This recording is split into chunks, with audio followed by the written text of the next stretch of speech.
किन कन्याओं का पूजन करना चाहिए, सावधानी से सुनना। ये विधान सभी नवरात्रि के व्रत करने वाले लोगों को सुनना चाहिए।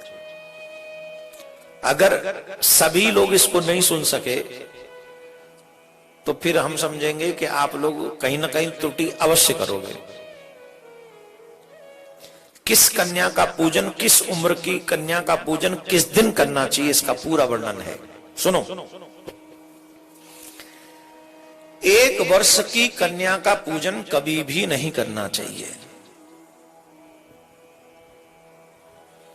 1 वर्ष की जो कन्या हो उसका पूजन कभी नहीं करना चाहिए।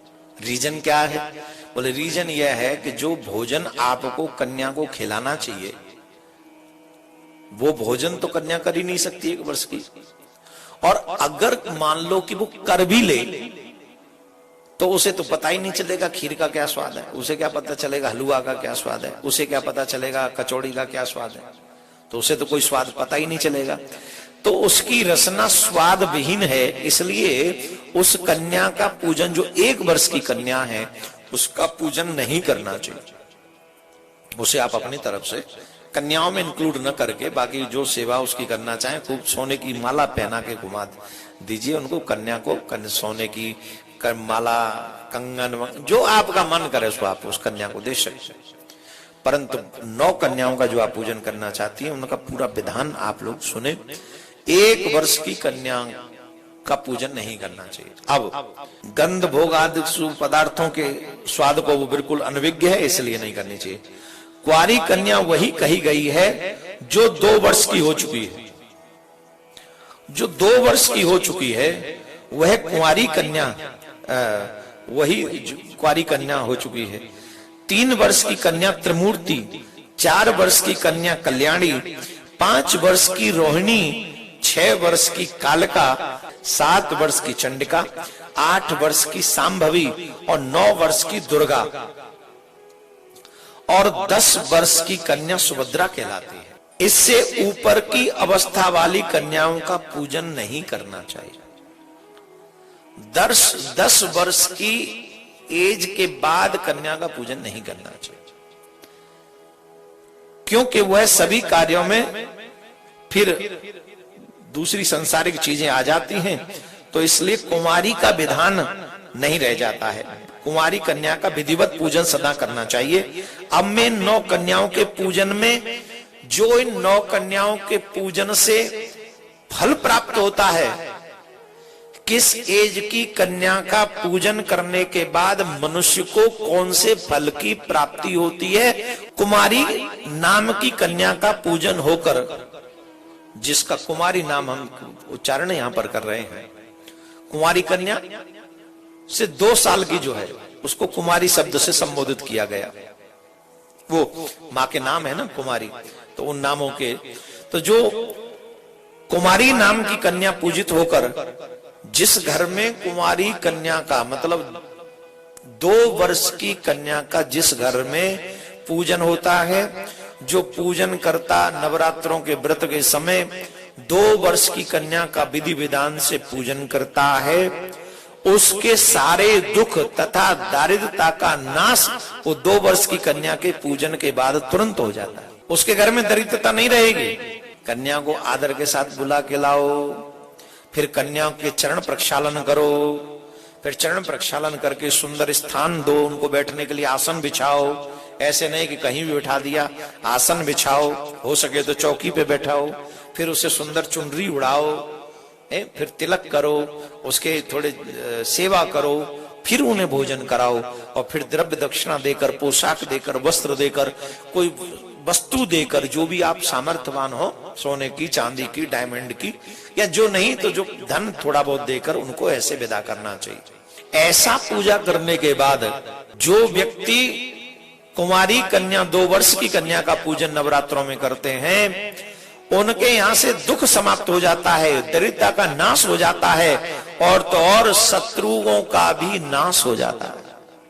शत्रु क्षय हम नहीं कह रहे हैं, शत्रु क्षयम धनायुष्यम बल वृद्धिम करोति वही। धन की वृद्धि होगी, आयु की वृद्धि होगी और शत्रुओं का नाश हो जाएगा। अब बात करते हैं त्रिमूर्ति कन्या के पूजन की। त्रिमूर्ति किसको कहते हैं? 3 वर्ष वाली कन्या को त्रिमूर्ति कहते हैं। 3 वर्ष की कन्या को त्रिमूर्ति कहते हैं। 3 वर्ष की कन्या को त्रिमूर्ति कहते हैं। वो त्रिमूर्ति नाम की कन्या का पूजन करने से हमें क्या फल मिलता है? बोले फलम भवेत, क्या?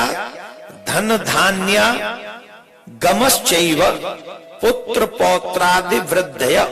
जो त्रिमूर्ति नाम की कन्या का पूजन करने, मतलब 3 साल की जो कन्या है उसको त्रिमूर्ति कहा गया है। उस कन्या का जो पूजन करते हैं उनके घर में धन धान्य का आगमन प्रारंभ हो जाता है और पुत्र पौत्र आदि की वृद्धि होती है।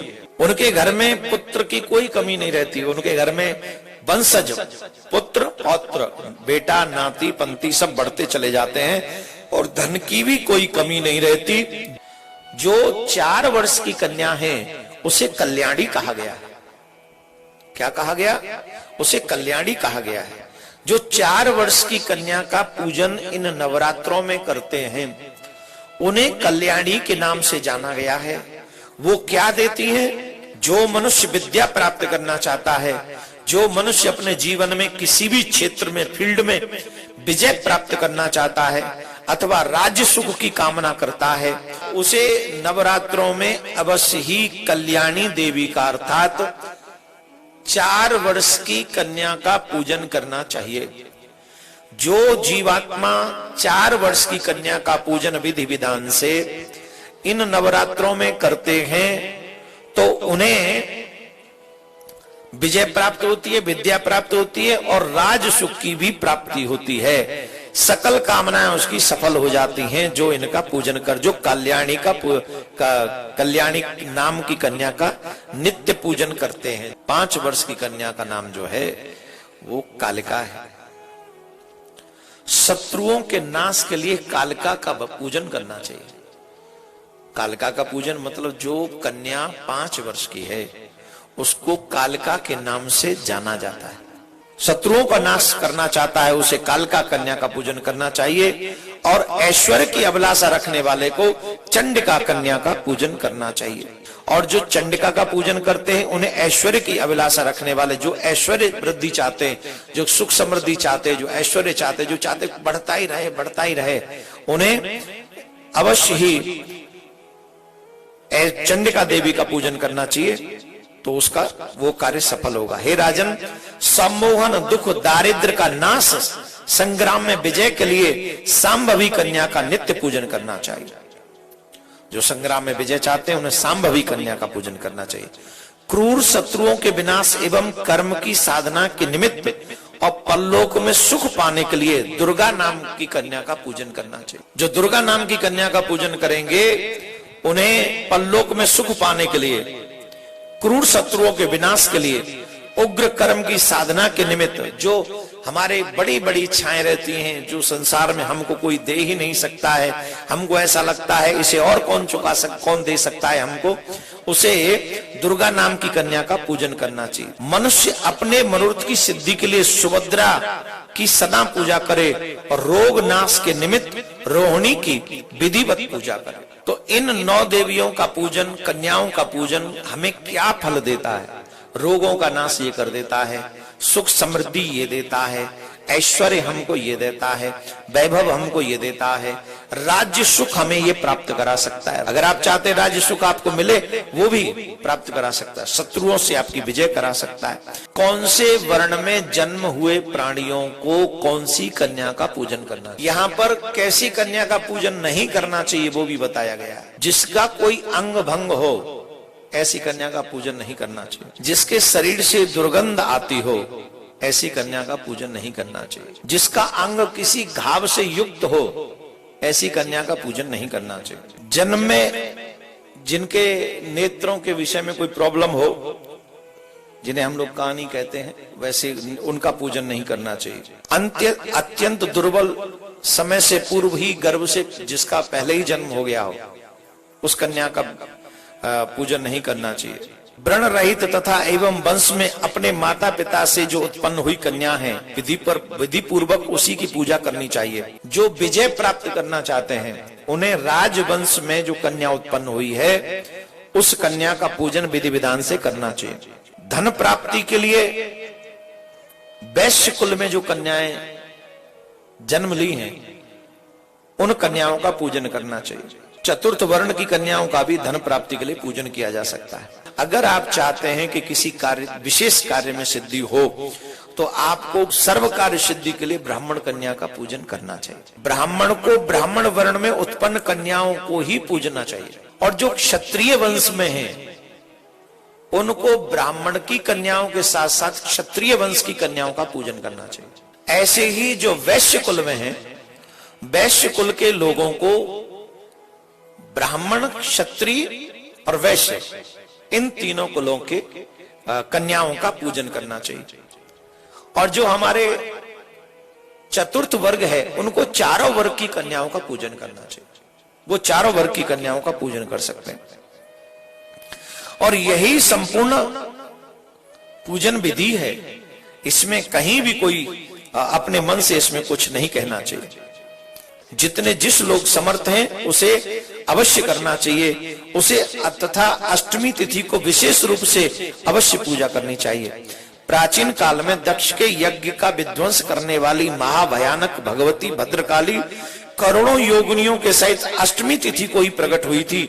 इसलिए अष्टमी तिथि को अवश्य और विशेष पूजा करनी चाहिए। उस दिन विधिवत प्रकार से उपहारों से गंधमाला, चंदन, अनुलेप, पायस आदि के हवन, ब्राह्मण को भोजन तथा फल पुष्पादि उपहारों से भगवती को प्रसन्न करने का प्रयास करना चाहिए। यदि मनुष्य नवरात्रों पर उपवास करने में असमर्थ हो तो कम से कम उसे 3 दिन का उपवास यथोक्त फल देता है। जो 9 रात्रों के व्रत के फल हैं वही 3 रात्रियों का व्रत करने से उसको वही फल मिलता है। तो कम से कम ऐसे मनुष्यों को 3 दिन अवश्य व्रत करना चाहिए। तो आपको 3 दिन व्रत करना चाहिए, सप्तमी, अष्टमी और नवमी।